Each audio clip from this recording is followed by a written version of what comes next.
John Lund as Johnny Dollar. Is this Mr. Dollar, the insurance gentleman? That's right. Well, this is Captain Lyle Woodstock. I was given a message that you telephoned. Oh, yes, I did. Your insurance company wanted me to look into this trouble with your wife. Wonder when I could see you. At your convenience. But it's not trouble yet. It's quite possible that nothing is wrong at all. Oh? Well, I understood that you were worried about her disappearance. That you hadn't heard from her in over a week. Isn't that it? Yes, but I'll explain it all to you. But as I said, in spite of her absence, it's entirely possible that nothing is wrong at all. All right, Captain Woodstock. I'll be out to talk to you this afternoon.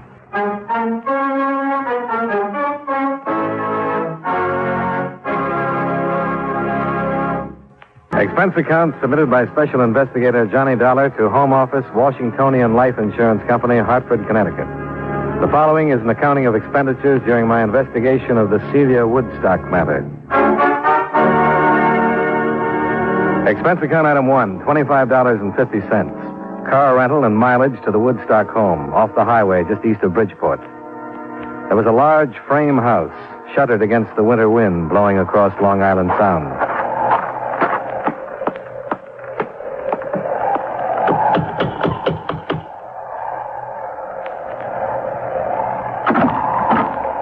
Captain Lyle Woodstock, please. Yes? You are Mr. Dollar? That's right. Come inside. Thanks. I am Captain Woodstock.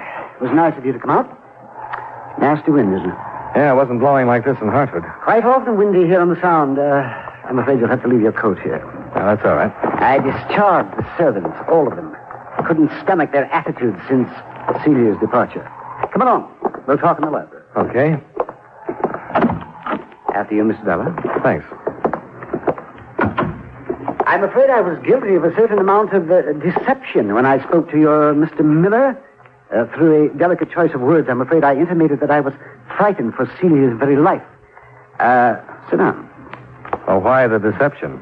Why, naturally, to interest them in the situation. And with a purpose, Mr. Dollar. Well, couldn't you afford to hire a private detective? My good man, I have wasted a considerable amount of money by doing just that. It was from the stumbling idiot of a detective that I received the news of Celia's disappearance. He was following her? He had been for a month, until he lost her. I had entertained certain suspicions about Celia. What's this investigator's name? Slater. Mr. David Slater. He was recommended as the best in Bridgeport. Considering his dismal failure, you surely understand why I felt it necessary to turn to someone else. My insurance company struck me as a wise choice, since there is a large policy on her life. All right, I'll talk to this Slater. Now, will you give me everything you can on your wife? Description and so on? Yes, of course. They're on the table. I brought out a few photos.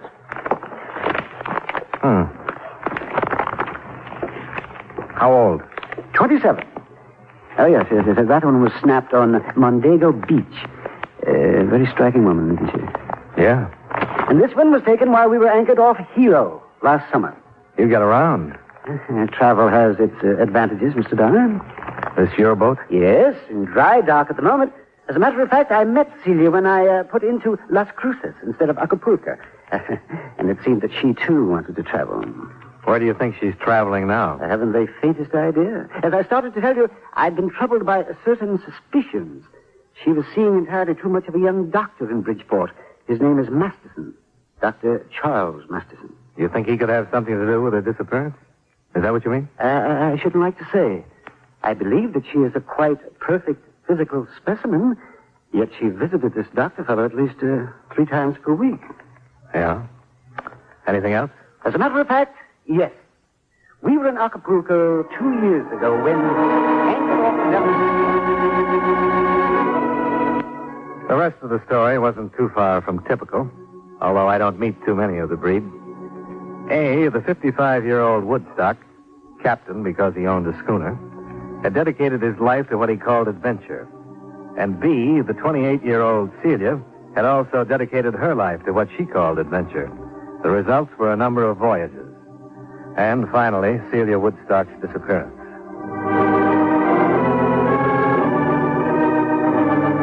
I found the private investigator David Slater in a conservatively crummy suite of offices on Front Street in Bridgeport. Well, you've met him, so you know what type he is. Yes, I followed his wife. What did she do?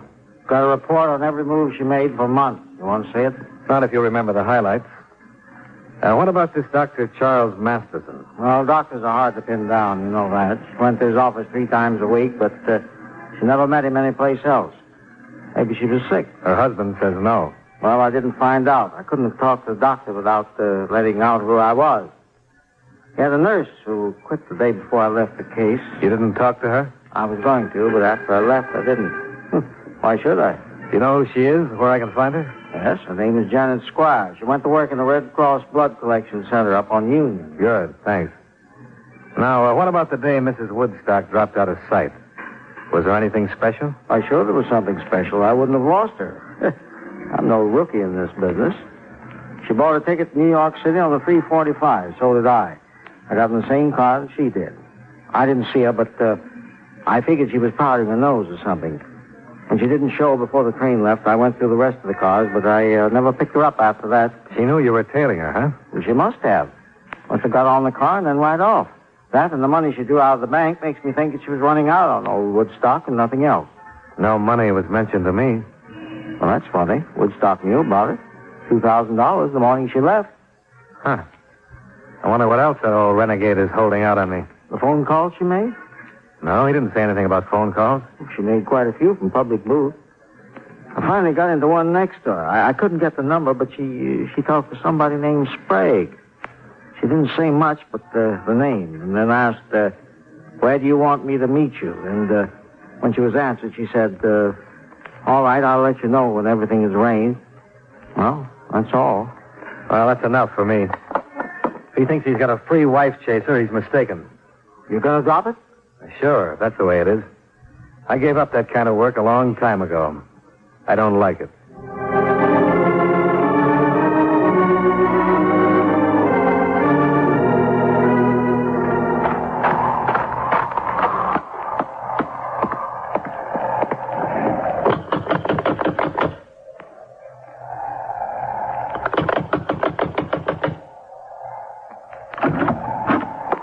It's Dollar, Captain. Get in and close the door.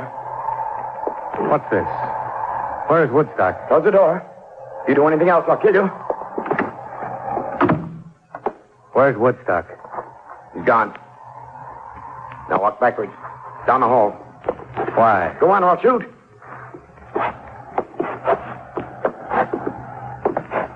Stop now and turn around. Open the door. And get in the closet. Now, wait a minute. Please, mister, do what I tell you. It won't make any difference if I kill you. Okay. Close it.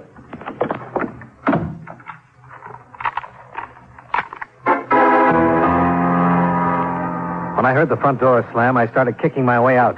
The paneling was heavy, and it cost me a torn trouser leg and a scraped shin before I made it.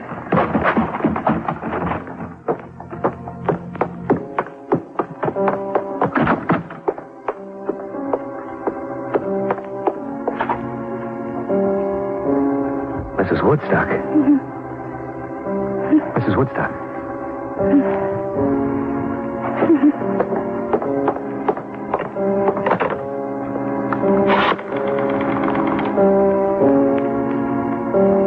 Hello. Hello, operator. Hello.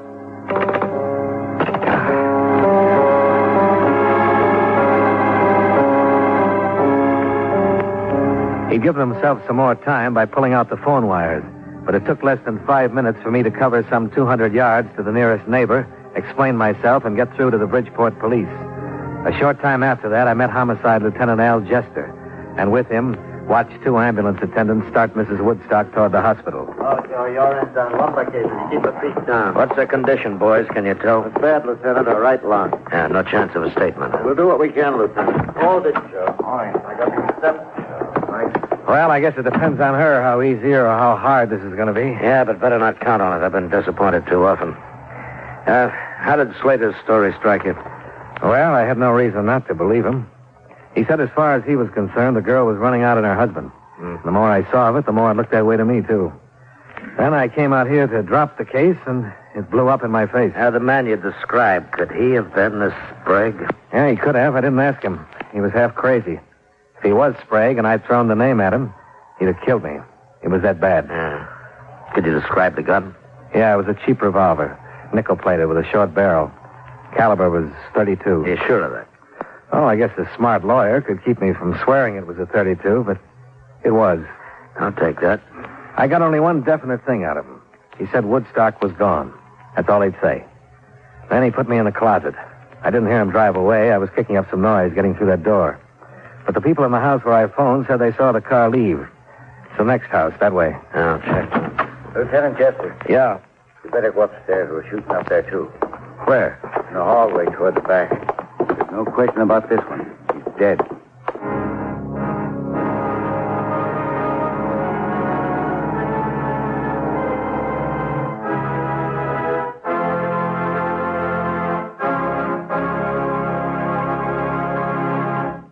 And now, with our star, John Lund, we bring you the second act of Yours Truly, Johnny Dollar.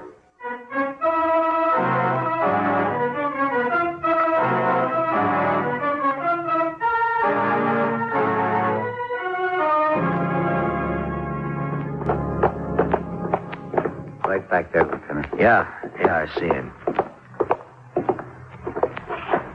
Woodstock? Here, let me see. Yeah.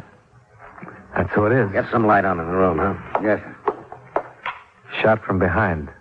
There's a gun on the floor, Lieutenant. That guy told you Woodstock was gone, Dollar. Well, he couldn't have been more right, could he? I guess not. Well, let's get out of here until the photographers show up.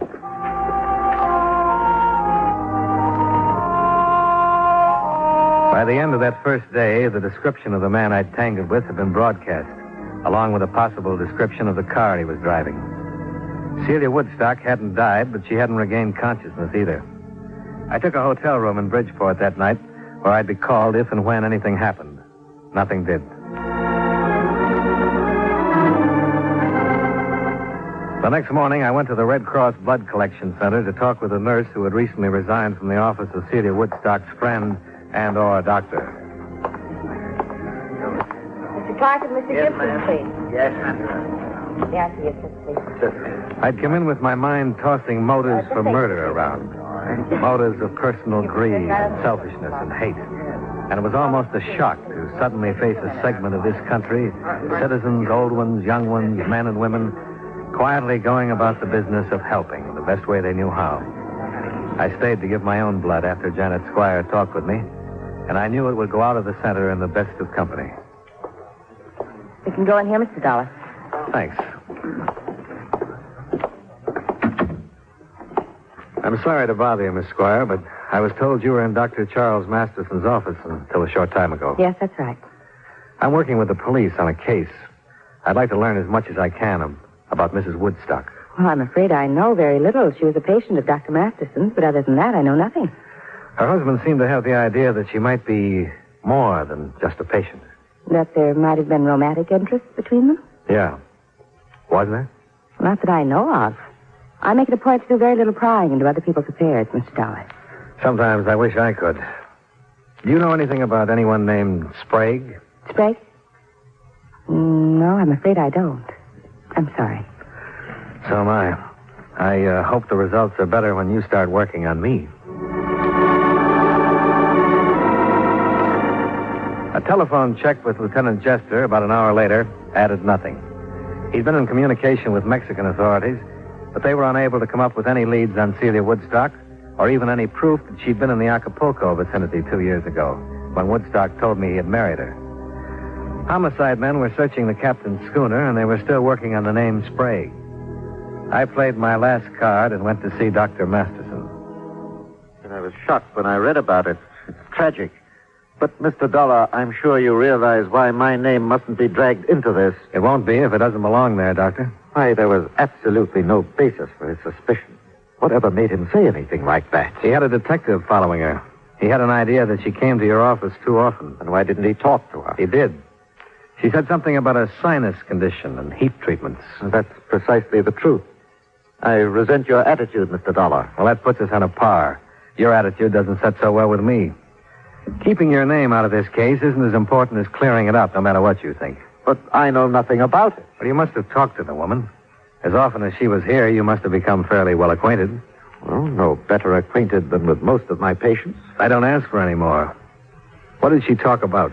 The conversations were unimportant. She talked about her travels.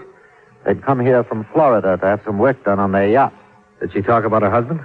Yes, occasionally. General things. Never anything about unhappiness? About leaving him? No. They were planning on a trip to South America in a few months. Dr. Masterson, did she ever mention anyone named Sprague? Sprague? Well, this is one of the strangest things that's happened to me in a long time. Why? Well, the last visit Mrs. Woodstock made in the afternoon about a week ago, someone telephoned and asked for a Mrs. Emile Sprague. My nurse and receptionist called in and asked if Mrs. Sprague could answer the phone. Was the nurse Miss Squire? No, she had just left me. It was Miss Hall, who didn't know my patients by name. But when Mrs. Woodstock heard the name Sprague, she went into hysterics. I gave her a sedative. When she was calmed, I wanted to ask about what had happened, but, well, I didn't. There was something about her that begged me not to. I decided to wait until she came back, but she never did. Well, so it's Emil Sprague now. I'm sorry I was hesitant, Mr. Dollar.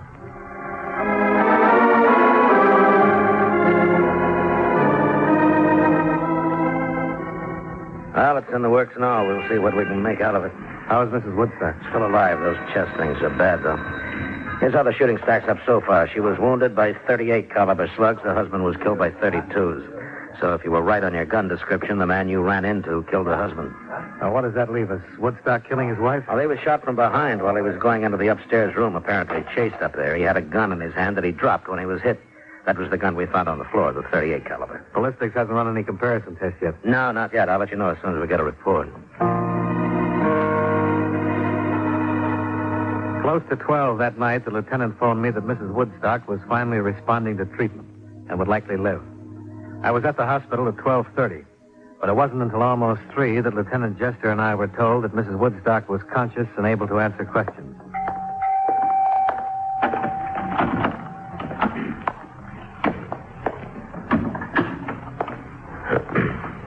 Good morning, Mrs. Woodstock. You feeling better? My name is Lieutenant Jester, and this is Mr. Dollar. We're both interested in what happened at your house the other evening. Mrs. Woodstock, do you understand what we're saying to you? Do you understand? My husband, Lyle, they told me he was all right. Is he? Well, he was shot. Did they tell you that? Yes. Do you know who did it? Yes, I know. I was there. I remember. We wish you'd tell us, Mrs. Woodstock. Emil Sprague? Yes. Yes, Emil.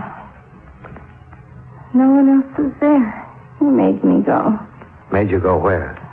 To my house and talk to my husband. Emil Sprague made you go? Why? How could he make you go? Because I'm Mrs. Ann. You're Mrs. Emil Sprague?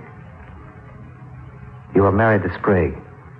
Your marriage to him was never ended, but you married Woodstock anyway. Yes. I was wrong. I lied. I didn't tell him. Then it was money. He wanted money. Sprague did? Yes. I didn't know where he was. In Mexico. I had to get away. And I married my husband. That's all it matters. I'm afraid it isn't. Sprague followed you here. In Florida. I begged him not to. That $2,000 you drew from your bank. I gave it to him. But it wasn't enough. He made me stay with him. He made me go with him for more money. And my husband, I tried to make him understand. He wouldn't. He blamed me, called me things. Went to the drawer. Why didn't he shoot him? Did it me? Are you sure of that? Woodstock shot you? Going to the drawer. I remember. Turning around with a gun. That's all. Huh. Do you know where Sprague would go? Back to Florida. Well, we don't think so. We've got a good description of him and the car he was driving. We think he's still in Bridgeport someplace. You said you were with him. Where? We had a room on Commercial Street, 713. Is it a rooming house? No, a big building. Apartments. Which one is Sprague's? It's number 12 on the second floor. Does he have a phone in the room? Yes. Elmwood 42132. Thank you. We won't bother you anymore. Thanks, Mrs. Woodstock. I want to help my husband. I'll do anything I can. I want you to know that. We'll tell him, Mrs. Woodstock.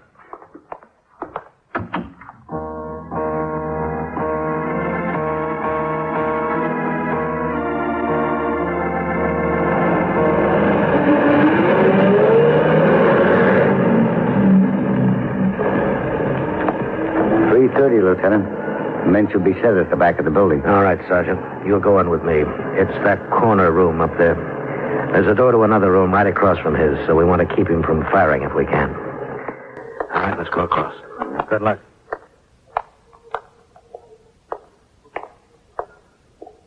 Lieutenant! The window! He's onto us. He's been watching at the window. I saw him move. Well, we better see what you can do on the phone then, Dollar. Phone? We thought if you couldn't catch him off guard, we'd try and talk him out. And there's a payphone in the hallway.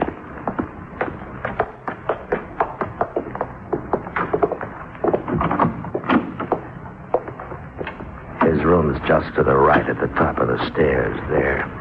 That phone is right in line from up there. Now we'll cover him. Okay, Dollar, if you're ready.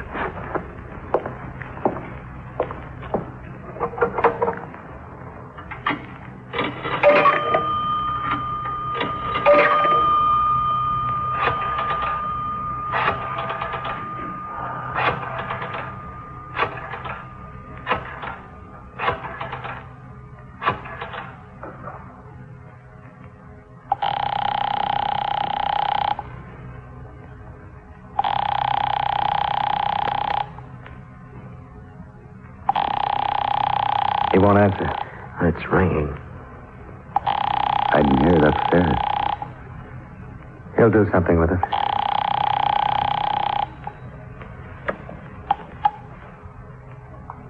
Hello. Hello, Sprague? Yeah. We just got a complete statement from Mrs. Woodstock. Your blackmail, the works. She's alive? Yeah, she's gonna make it. I thought she was dead. I saw her fall. I killed him because I thought she was dead. If I'd have known, I wouldn't have killed him. I should have found out. You should have done a lot of things.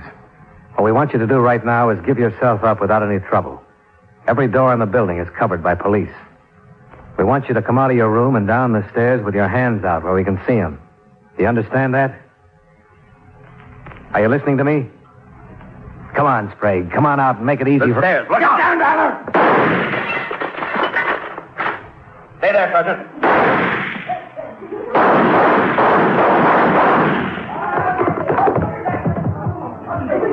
Be careful. It's all right. Sprague? Sprague? He's dead, Lieutenant. Sergeant? Yes, sir? I'll go phone in. Keep the people away as best you can.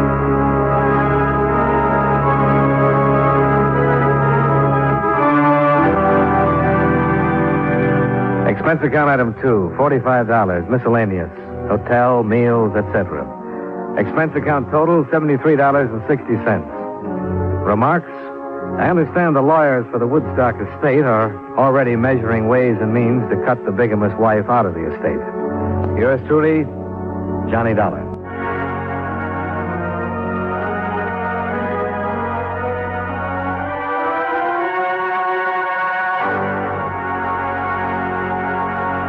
Yours truly, Johnny Dollar, stars John Lund in the title role and was written by Gil Dowd with music by Eddie Dunstedter. Featured in tonight's cast were Howard McNear, Victor Rodman, Ken Christie, Virginia Gregg, Bill Conrad, Edgar Barrier, and Jim Nusser. Yours truly, Johnny Dollar, is transcribed in Hollywood by Jaime Del Valle.